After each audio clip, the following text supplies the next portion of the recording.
What's up, everybody? Richard here, back today with another video, and today I wanted to explore which bands are going to be the future of our most sacred genre, Metalcore. Now, Metalcore dates back a long time, as most of you will know. And with that, I was very surprised when I posted this question here on Facebook. You know, what bands do you think are the future of Metalcore? Some time ago. And some of the responses were bands like Killswitch Engage. Now, for those of you who aren't aware of what the future means, it doesn't mean a band that's already been around for 20 years. It means bands that are relatively young and have already had some success in the genre. So with that, I kind of set up some parameters in terms of how I wanted to really kind of structure this. Number one was some sort of visible success on Spotify already. You know, so if you go onto a Spotify page, it shows you the monthly listeners. Listen, man, I know that all you guys have your favorite underground darlings, but unfortunately, if there's 10,000, 20,000 monthly listeners, it's not going to cut it for this. It's just not going to cut it for this. So, you know, if they already have, you know, some element to success, plus not having that much in terms of catalog, which is my second thing, I kind of kept this to about 2 or less albums, and all these bands actually do fit that criteria completely and fully.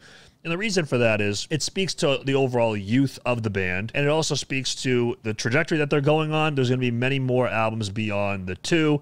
And that's always great to kind of build off the success that they've already had. And I kind of, for most of these bands, I kind of stuck to around that 2015 timeline in terms of when they first released music. There is one exception, but there was like an EP from before that. And also, I do want to touch on one band that I think could be, you know, my own personal kind of underground, kind of dark horse darling that doesn't really fit any of that criteria, but it's just one that I have listened to and I can really feel it. Like, man, I don't know if it'll be this band, but this type of sound, 100%. And that band, to kick all this off, is 1056.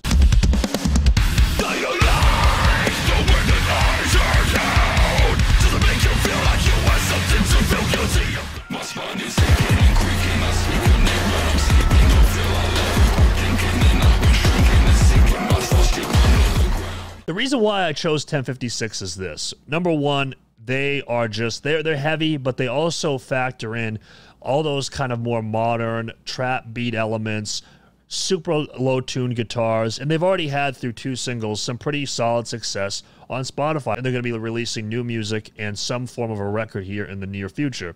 Now, do we know enough yet? No. However, there are players involved that I think could really help elevate this band into, you know, this kind of standard that I have for these other bands here. You know, you have Aaron Matz, who used to be the vocalist of Betraying the Martyrs. You have various other members from Uneven Structure, Cadenia. So you have people who are tried and true and are just proven in some way, shape, or form in this scene.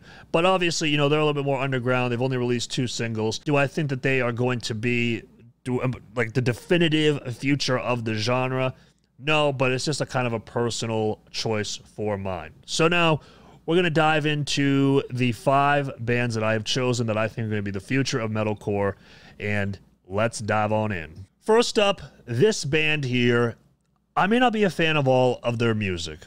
I do like some of their stuff. However, when I was going through some of the different, you know, kind of identifiers for these bands, you know, I thought of accessibility. I thought of that arena presence. You know, can I see them as an arena band? I thought of, there's always going to be that one heavy band that's going to be out there, that's going to be, you know, at the backbone of the genre. You have the next kind of Bring Me the Horizon, that band that has broken out of this scene and has become even larger than that life. And then also you kind of have the more artistic.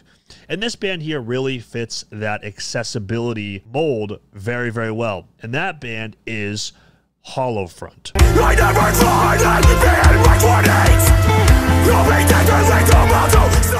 Hollow Front is a band that they just released their debut album last year titled Loose Threads. The band already has over 228,000 monthly listeners on Spotify, and they really got their recognition over on the Dreambound YouTube channel, where they have 2 songs over there that are over 1 million views, and with their probably their best known single, or best known song rather, Still Life, at 3 million views. Through this, it attracted the attention of Ryan Kirby from Fit for a King, who now manages the band. The band has since signed to UNFD. But to have this kind of success, with also 4 songs over 1 million streams, going into their sophomore record, signed to a well-known label here in this genre, 228,000 plus Spotify monthly listeners. The meter's only pointing up from here. This band is only going to get more notoriety, more recognition from people within the scene. And like I said, I really feel like this band is super accessible. They definitely have their heavy tracks like Ghosted and Vagabond, 2 of my personal favorites. But if you listen to their last few singles, such as Wearing Thin, or their newest one at the time of this video, Treading Water, you'll see that this band is a very accessible, kind of more easy to listen to. You could hear them on a Sirius XM Octane with some of their songs. And I see this band going into their sophomore album, building off the momentum of past releases, and the sky is honestly the limit, I think, for this band in terms of how many people they can actually reach with already so much success on what was an underground kind of level for the most part. The next band here is a band that has released 2 albums. They're from Australia, and this is kind of the one that's kind of a little bit of a loophole, I guess, from my kind of standard that I've set here. They did release an EP titled Dichotomy back in 2013, but their next release didn't come till 2016, and those were EPs before The Mortal Coil in 2017, and then their sophomore album, The Death of Me, in 2020. You guessed it, Polaris. Now, Polaris has nearly 600,000 monthly listeners on Spotify, with just 2 EPs and 2 albums, to my knowledge. This band here, between the 2 albums that they have released, The Mortal Coil and The Death of Me, and I calculated this, as of the time of I calculated right before I filmed this video, those 2 albums combined have 98,078,823 total streams. Nearly 100 million streams combined for 2 albums that were released, within the past 4 years. And to me, for this genre, I think that that's crazy. And I always look, I'm trying not to look to another Australian band here, but I can't help it. They really remind me of a band that could really be like that next Parkway Drive. Really start selling out those big arenas as time moves forward. And I don't, the trajectory is sort of similar in a way, like super awesome metalcore. And then we're seeing, like with The Death of Me, you see some sprinkles of those types of songs that you could see doing really, really well, not only on the radio, but in those arenas such as Masochist. And, I'm looking forward to what else Polaris has coming in the future.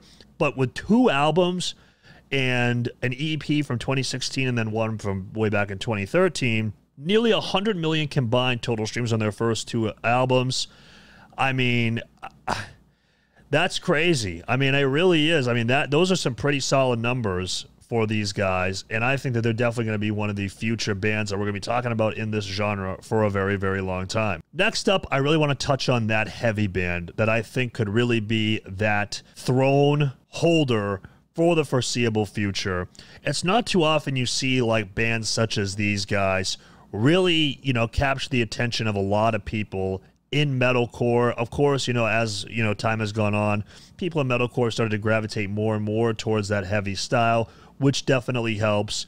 But with 2 albums and one of them being released through Sharp Tone Records and EPs sprinkled in there, 3 vocalist changes, one of which, let's just address the elephant in the room. There was some serious allegations there. To rebound and come back after that with an awesome EP in Fault, and then also A Quiet Place to Die, I think Alpha Wolf is really going to be one of these bands that we're going to be talking about metalcore for a while.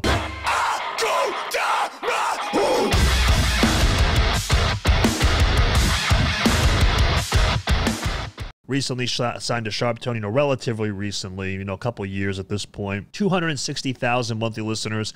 And this isn't a band that, you know, has, you know, those poppy choruses or anything like that. I mean, for the most part, with the exceptions of like Don't Ask or Bleed For You, and maybe some others here and there, these guys play breakdowns. I mean, they really do.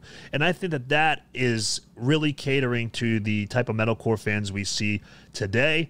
And I think that that is going to really help carry them into the future as one of the premier heavy breakdown-based metalcore bands. Of course, they could always change their sound, but from when I talked to Sabian, from what I've seen from Sabian, I know that, you know, the guy likes breakdowns. I know that, you know, he may not be the main writer for the music. That might be Scotty Simpson from what I have, you know, come to gather.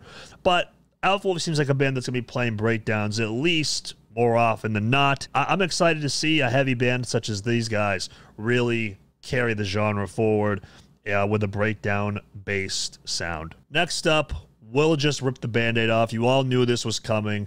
It is Spirit Box. Blood into wine, take my body instead. Holding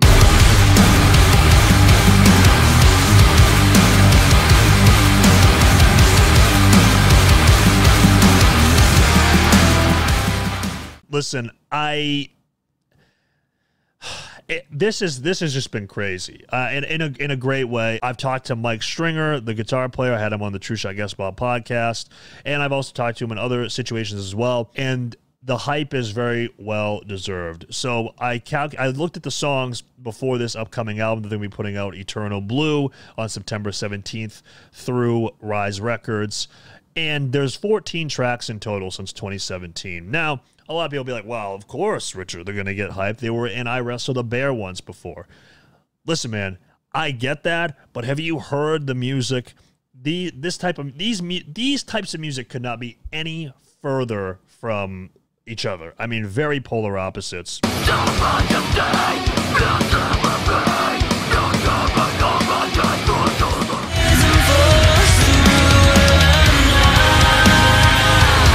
And so with nearly 600,000 monthly listeners on Rise Records for their first album, tons of radio play behind them, Spirit Box is really, I think, going to be that sort of Bring Me the Horizon band for the next generation. I think that they're going to be massively huge. I'm talking millions of monthly listeners on Spotify. And we got to remember that this is their first album they're heading into. First, not fourth, you know, or anything like that. You know, this isn't like Bring Me the Horizon back in the day where they had, you know, their deathcore days and then they kind of gradually changed. No, this is right off the bat. So, I mean, I have a feeling Spirit Box could be not only one of the premier bands for metalcore, but just for rock music in general. So Spirit Box is probably going to be the biggest band to come out of this list and probably this entire, you know, subculture that we have here for the foreseeable future. Lastly, I wanted to point to like kind of that more artsy band, and because it's very interesting to me when you have a band that, you know, maybe isn't always necessarily, it's not necessarily like radio friendly, like it could be, but there's a lot of really cool artistic expression in the music, and it seems to be working. It seems to be clicking for people, and that band is Loathe. You know, they obviously have that very kind of Deftonesian feel to them, but they also put out an album earlier this year, you know, all instrumental, the things they believe, it's very dark and atmospheric. And this band is, you know, over 284,000 monthly listeners on Spotify. I don't know. It's very interesting to see the success of this band, you know, based off of the type of music that they do, which isn't necessarily like, you know, super poppy or anything like that. It's just very vibey. It's very, I don't know, it's very atmospheric. It's very unique. It's not like a Polaris with the big choruses or Hollowfront with that kind of accessible sound. It's still, you know, those big choruses. They're not super breakdowns based like Alpha Wolf, and they're not, you know, they're not Spirit Box in terms of, you know, just that Bring Me the Horizon energy emanating from them. They're very unique in that way. And, you know, with that kind of background. And, they've obviously released music before that, which was still, it was heavy, very kind of dark. But then to go into their next album after that, it was just, you wouldn't have expected it necessarily. Like, I think everybody, like the subculture or the scene here, like we all love Loathe, but when you actually look at the numbers, you're like, man, and you look at like the music, it's very interesting to see that intersection. And I think that they're going to be like kind of like that more artistic band, that band that kind of has all like those unique elements that I think a lot of other bands will try to implement into their music. Obviously, all these other bands will try to be, their aspects will try to be implemented as well. But I think Loathe has so many unique, quirks and stuff to their music. Like, I could see bands listening to the things they believe, that instrumental dark album, be like, okay, how can we factor in this type of stuff to our music? I really like Loathe, and that kind of thing. So for me, I think Loathe, especially, kind of staying with Sharp Tone. They've been with Sharp Tone for a little while now. And when they go into their next release, I'm very curious to see where they go. Do they keep with that artsiness? Do they continue to go into like that Deftones feel? What are they going to do? I'm very curious. But with all that said, those are 5 bands that I think are really going to become the future of the genre as we know it, and possibly beyond. And also my one personal one that I wanted to throw in there as well. Let me know what you guys think. Or do you think I'm kind of off on any of these? Do you think that Hollow Front is a good band but never going to be that next tier? Do you think that Polaris, they're good but they're never going to be like arena selling out kind of bands? Do you think that the Alpha Wolf and like maybe like this heaviness, hype, and wave that's currently going on right now is going to die out? Do you think the Spirit Box hype is just manufactured and kind of like, it's not going to live up to it? And Loathe, what do you think about them? That Deftones style, do you think that can hold up as time progresses? Let me know what you guys think down in the comments below. But I feel very good about these 5 bands here. And so to quickly recap, Hollow Front, Polaris, Alpha Wolf, Spirit Box, and Loathe. Thank you guys so much for watching. Make sure to leave a like and subscribe if you like this video, and also follow me on social media. All my links are down below. And until the next one, peace.